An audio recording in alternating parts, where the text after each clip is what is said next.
កាប់ទៅបងប្អូនណាកុំធុញទ្រាន់នឹងការទស្សនាវីដេអូរបស់សិប្បកម្មផលិតហូលប្រមូលខ្មែរបងប្អូនពិតជាអស្ចារ្យណាស់សូមបងប្អូនជួយចែករំលែកឲ្យបងប្អូនយើងបានដឹងផងថាសិប្បកម្មផលិតហូលប្រមូលខ្មែរបានមកពីសត្វដង្កូវនាងពិតជាអស្ចារ្យណាស់បើមិនជឿបងប្អូនមកទស្សនាផ្ទាល់នៅកោះដាច់នេះបងប្អូននឹងឃើញដូចខ្ញុំវាគួរឲ្យឆ្ងើចមែនទែននៃសត្វដង្កូវតូចៗដែលបានផលិតសូត្រធ្វើឲ្យសិប្បកម្មផលិតប្រមូលរបស់ខ្មែរនឹងមានការរីកចម្រើនខ្ពស់គួរឲ្យកត់សម្គាល់មែនទែនណាបងប្អូនអញ្ចឹងនេះជាលទ្ធផលចុងក្រោយដែលបានមកពីសត្វដង្កូវនាងទាំងអស់អំបោះសូត្រនេះខ្ញុំទាញតែមួយសរសៃក៏អត់ដាច់ដែរបងប្អូនមុំណាអញ្ចឹងស្នាដៃផលិតហូលប្រមូលខ្មែរពិតជាអស្ចារ្យលទ្ធផលចុងក្រោយដែលយើងបានលទ្ធផលពីសិប្បកម្មស្នាដៃកូនខ្មែរដែលបានបន្សល់ទុកគឺលទ្ធផលបែបនេះបងប្អូនស្អាតណាស់បងប្អូនឃើញទេឥឡូវបងប្អូនទស្សនាទាំងអស់គ្នានេះគឺបានមកពីសត្វដង្កូវនាងទាំងអស់បងប្អូននេះគេហៅថាប្រភេទកម្មាឥឡូវខ្ញុំជួបគាត់បន្តិចសួស្ដីបងស្រី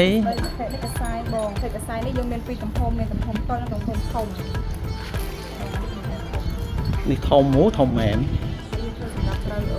អូតែគាត់ថាមានរឿងតូចក៏ប្រាប់ផ្នែកខ្សែតូចទៅពេលរឿងមានធំគាត់ធ្វើខ្សែធំយើងបងកូនខ្លួនមានខ្សែស្រីក៏ប្រាប់ប្រភេទបងខ្លួនតែគាត់តែអាចរឿងវាគាត់ចូលរួមកម្មវិធីក៏អាចបានបាន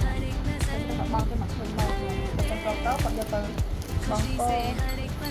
បងចុះកបានឬគាត់បងចុះកបានស្អាតណាស់បងប្អូនអើយមើលគាត់ណាឃើញគ្រូពេញចិត្តដែរតែអត់លុយទិញតម្លៃហ្នឹងតម្លៃប៉ុន្មានដែរសមរម្យទេសម្រាប់ខ្សែគូនេះ$70នេះ$70ណាដល់ខ្សែធំនេះ$100នេះកាប់ទៅបងប្អូនសរសៃសូត្រនេះកម្មាដែលធ្វើបានមកពីដង្កូវនាងមិនធម្មតាឡើយបងប្អូនគ្រប់ទម្រង់គ្រប់ប្រភេទទាំងអស់ចង់បងប្អូនចង់បានពណ៌មិនក៏បានដែរល្អហើយក៏អ្នកលក់នឹងគូរស់រាយរាក់ទាក់ប្រំប្រៃទៀតបាទអរគុណណា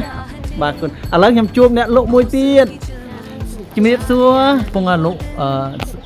ចាពងវិញជីកម្មាវិញអជីចាគេត្បាញហើយគេយកមកត្រូវការវិញជីអូបាទ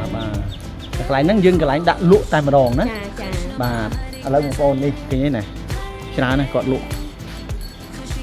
ដូចកន្លែងស្តង់មួយយ៉ាងអស្ចារ្យបើសិនតែបងប្អូនត្រូវការមកទិញនៅកោះញ៉ាតៃនេះគឺស្នាដៃកូនខ្មែរយើងល្អមិនមែនត្រឹមតែខ្មែរមកទស្សនកិច្ចមកមើលដោយពួកខ្ញុំនឹងទេសូម្បីតែជនជាតិបរទេសហ្នឹងក៏គាត់មកចូលរួមមកលើកទឹកចិត្តដល់ស្នាដៃកូនខ្មែរយើងដែរបងប្អូនខ្ញុំថតណាមានតែមិនមែនប៉ុណ្ណឹងនេះមានច្រើនឥឡូវបងប្អូនចាំមើលនោះគាត់ជួរនឹងជាងគឺសិតតែលទ្ធផលបានមកពីដង្កូវនាងទាំងអស់បងប្អូនអើយស្អាតណាស់នៅក្នុងកោះញ៉ាតៃបងប្អូនអើយស្អាតណាស់អ្វីក៏មានគ្រាន់តែសัตว์មួយប្រភេទយើងផលិតបានសម្ភារៈយ៉ាងច្រើនកុះកតែម្ដងគ្រប់ប្រភេទ